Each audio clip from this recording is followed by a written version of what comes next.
아내가 TV에서만 보던 긴급 체포가 되었다는 연락이 온 겁니다. 뭐가 단단히 잘못됐을 거다. 우리 아내가 그럴 리가 없다. 아내한테 들은 얘기는 끔찍했습니다.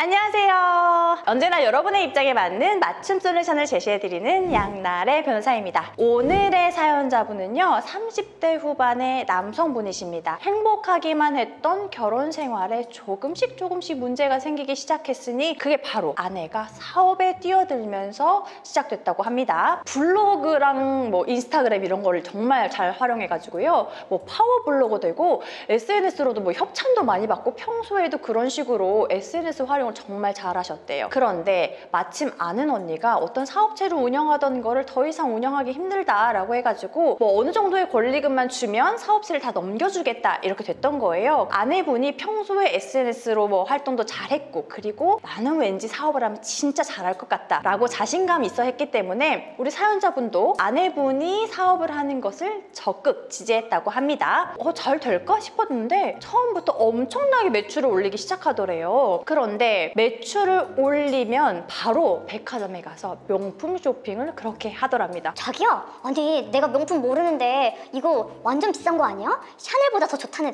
에르메스 아니야? 이런 거 이렇게 다 사도 되는 거야? 오빠 있잖아, 요즘에는 이렇게 잘 보여주는 게 중요하다니까. 그리고 이거야말로 내돈내산이잖아. SNS에 이런 명품 같은 거 찍어 올려줘야 사람들이 계속 관심을 갖는 거라니까. 자, 이게 다 사업상 하는 거야. 내가 나 좋다고 사는 게 아니라니까. 멋지게 사업을 해내는 우리 아내가 너무 자랑스럽기도 하고, 사실은 진짜 수익이 눈앞에 보이기도 하고, 아내가 무엇을 하든지 적극 지지하고 도움을 많이 주려고 하셨다고 합니다. 그런데 아내의 소비가 단순히 홍보 수단으로 보기에는 지나치다고 느껴질 정도로 갈수록 소비하는 금액이 늘어났다고 합니다. 자기야, 그 시계 진짜 비싼 거 아니야? 지난주에도 샀잖아. 그 롤렉스인가 하는 거. 아니 그것도 1,000만 원 넘는 거라며. 근데 이 시계를 또 샀어? 아니 그럼 2주 동안 3,000만 원 가까이 쓰는 거 아니야? 아니 이거 웬만한 사람 연봉인데 연봉을 한 달 만에 쓴다고? 아무리 사업이 잘 돼도 기복이 있으니까 좀 안전자금도 좀 마련해놓고 해야 되는 거 아니야? 자기 돈을 너무 많이 쓰는 것 같은데? 진짜 오빠, 내가 이렇게 말 안 하려고 했는데 오빠는 지금 회사원 생활만 해가지고 모르는 거야. 그렇게 사람이 그릇이 작아가지고 어떡해. 내가 지금 감당 못할 만큼 쓰는 거겠어? 다 내가 돈을 버니까 버는 만큼 쓰는 거라니까. 내 인스타그램 봐봐, 팔로워 봐봐. 장난 아니지? 이게 다 돈이라니까 오빠. 그리고 내가 이거 시계 하나 사서 올리잖아? 올릴 때마다 팔로워가 엄청 늘어. 걱정하지 마, 내가 다 하고 있으니까. 알겠지? 이렇게 사연자분이 걱정이 커지긴 했지만 그래도 무리 없이 1년 내내 사업이 잘 되는 것 같은 모습이었다고 합니다. 아내가 소비하는 것을 자연스럽게 받아들일 무렵, 그때부터 오히려 아내가 점점 이상한 모습을 보이기 시작했습니다. 자기야 왜 그래? 무슨 일 있어? 아니야.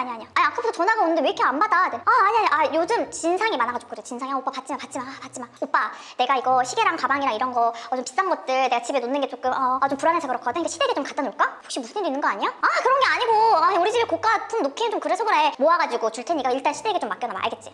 당분간 맡겨놔. 알겠지? 이런 식으로 평소에 하지도 않는 행동을 하고 매일매일 초조하고 불안한 모습이 만연했습니다. 어느 날 우리 사연자분한테 전화가 한 통 왔습니다. 여보세요? 네. 어디시죠? 여기 용산경찰서인데요. 네? 경찰서요? 양나래 씨 배우자 맞죠? 네 맞는데요. 왜 그러시죠? 지금 양나래 씨가 긴급 체포됐거든요. 긴급 체포되면 가족들한테 연락할 수 있는데 남편분 전화번호 주더라고요. 사기 혐의로 긴급 체포가 됐고 유치장 면회하려면은 그 날짜하고 정하셔가지고 오셔야 되거든요. 언제가 편하세요? 아내가 TV에서만 보던 긴급 체포가 되었다는 연락이 온 겁니다. 우리 사연자분은요, 너무너무 놀라가지고요, 바로 그 길로 유치장 면회 일정을 잡아가지고요, 경찰서로 갔다고 합니다. 뭐가 단단히 잘못됐을 거다. 우리 아내가 그럴 리가 없다 라고 하고 갔는데요, 아내한테 들은 얘기는 끔찍했습니다. 처음에 사업이 진짜 잘 됐던 거 맞거든? 근데 나도 모르게 명품에 너무 욕심을 부렸나 봐. 백화점 가도 이제 VIP라고 대접해주는 게 너무 좋고 부자처럼 보이고 싶었던 것도 있어. 그래서 내가 그냥 카드 돌려막게 하고, 사실은 물품 팔 거 없는데 사람들한테 물품 대금 받아가지고 그걸로 쇼핑하고 해가지고 이렇게 된 거야. 아내가요, 처음에는 소득이 있었던 게 맞았습니다. 아내가 고백한 것처럼 가면 갈수록 사치하고 싶은 욕구가 커지고, 그런데 그만큼 수익은 나지 않고, 그래서 물건 공동구매 같은 거를 하는데 사실은 실제 물건 물건이 없으면서도 물품 대금만 받았던 거예요. 그래서 실질적으로 피해자는 수십 명에 달했고요. 피해 금액도 수억 원대에 달았다고 합니다. 그때부터 우리 사연자분한테 정말 엄청나게 많은 전화가 왔다고 합니다. 우리 사연자분은 아내를 사랑하는 마음이 더 컸기 때문에 어떻게 해서든 해결해 보려고 했습니다. 우리 사연자분의 아내분도 잘못을 해서 구치소에 들어갔지만 막상 그 안에서 재판을 받고 생활하고 하다 보니까 정말 미칠 지경이었던 거죠. 그래서 매일매일 우리 사연자분을 닥달했대요. 서울에 있는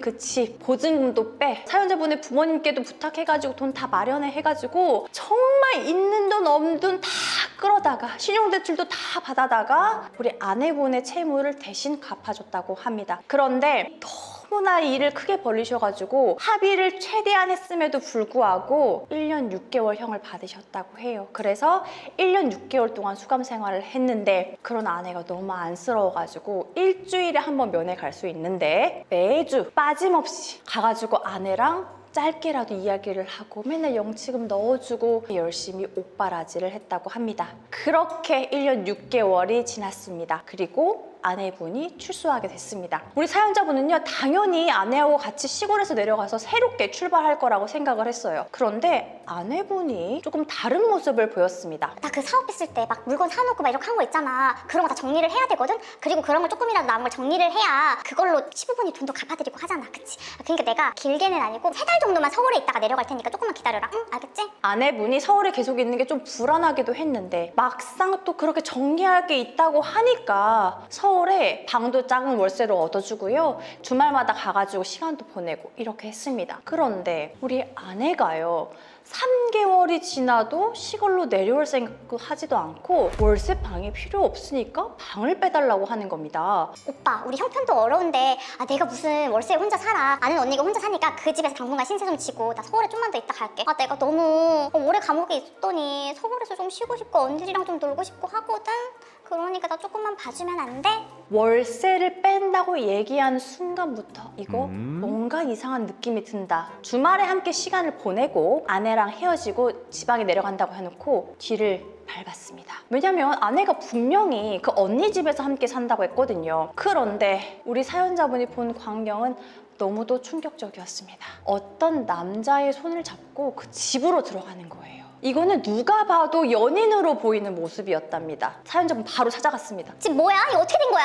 아씨 오빠, 미안해. 나 오빠랑 못 살겠어. 나 오빠랑 사니까 자꾸 옛날 안 좋은 기억 생각나고 그냥 오빠랑 있으면 나 그 교도소에 있었던 거 그 장면이 자꾸 생각나고 나 너무 트라우마야. 나 그냥 이 사람이랑 살아야겠어. 진짜 미안해. 사람 마음이 어쩔 수 없는 거잖아. 그러니까 오빠도 나 이제 그냥 놔줘. 우리 이혼하자. 그래서요, 저한테 질문 주셨는데요. 가장 궁금한 거 이거라고 합니다. 내가 아내 대신 빚 갚아준 거 아내한테 다시 받을 수 있을까요? 이게 너무 궁금하다고 하십니다. 자, 우리 사연자분을 위한 솔루션 들어갑니다. 너무너무 안타깝습니다. 진짜로 간 주고 쓰게 주고 다 빼줬는데 이거 완전 배신 중에 가장 큰 배신 아닌가요? 제가 속 시원하게 솔루션을 드려야겠습니다. 첫 번째로요, 아까 우리 사연자분이 말씀하신 것처럼요, 아내분한테 위자료 청구하는 거 당연히 가능합니다. 더 중요한 건 뭐냐? 내가 아내 대신에 갚아준 빚, 그거 받을 수 있느냐, 그게 중요한 거잖아요. 우리 사연자분은요, 실제 채무자가 아닌데 부탁을 받아가지고 아내 대신에 채무를 갚아줬잖아요. 그래서 당신이 그만큼 경제적 이익을 얻었으니까 그 돈을 나한테 줘라 라고 청구할 수 있거든요. 그게 바로 구상권 청구라고 합니다. 땅 팔고 나면 부모님이 우리한테 계좌이체 해주고 내가 그 돈으로 피해자들과 합의한 합의서 이런 것들을 정리해가지고 내가 아내 대신에 갚아준 돈을 아내한테 청구할 수 있는 겁니다. 아내한테 위자료 청구하는 것은 이혼소송과 함께 가사소송이겠지만 이 구상권 청구하는 거는 사실 부부관계와 별개로 정말 인간 대 인간으로 내가 대신 빚을 갚아준 거잖아요. 그렇기 때문에 별개로 민사상 청구로 청구해서 돈을 받을 수 있겠습니다. 그런데 수감하고 나와서 지금 그동안 돈 다 날리고 해가지고 돈이 없을 거란 말이에요. 그렇다면 판결로 가가지고 돈을 얻는다고 하더라도 바로 아내한테 그 현금을 받는 거는 사실상 어려움이 좀 있죠. 그래서 일단 판결문을 확보한 다음에 아내분이 추후에 소득이 생기면 바로바로 회수할 수 있도록 계좌 압류도 하고, 그리고 아까 아내분이 시댁에 뭐 시계, 가방 이런 고가일품들을 많이 보관해놨다고 하셨잖아요. 그래서 그런 동산 압류 같은 걸 하셔가지고 판결 이후에도 금액을 보존하기 위한 부수적인 조치들을 함께 진행하시는 것이 좋으리라고 생각됩니다. 제가 오늘도 이렇게 솔루션 드렸는데요. 사실은 일반적인 케이스가 아니기 때문에 더더욱이 어디에 말도 못하고 소가리를 정말 많이 하셨을 것 같습니다. 우리 사연자분 실제로 이걸 어디에 말하면 내가 호구라고 생각할까봐 말도 못하고, 특히 부모님이 충격을 받으실까봐 더더욱이 말을 못하고 부부관계가 좋은 것처럼 하셨다고 합니다. 남들에게 말 못할 마음속 고민이 있다라고 하신다면 아래 메일로 보내주시면 비밀 보장해드리고요. 맞춤 솔루션 제시해드리도록 하겠습니다. 오늘 영상 보시면서요, 궁금하신 점 추가로 있으시다면 댓글 남겨주시고요. 오늘 영상 도움되셨으면 좋아요, 구독, 알림 설정 부탁드립니다. 감사합니다.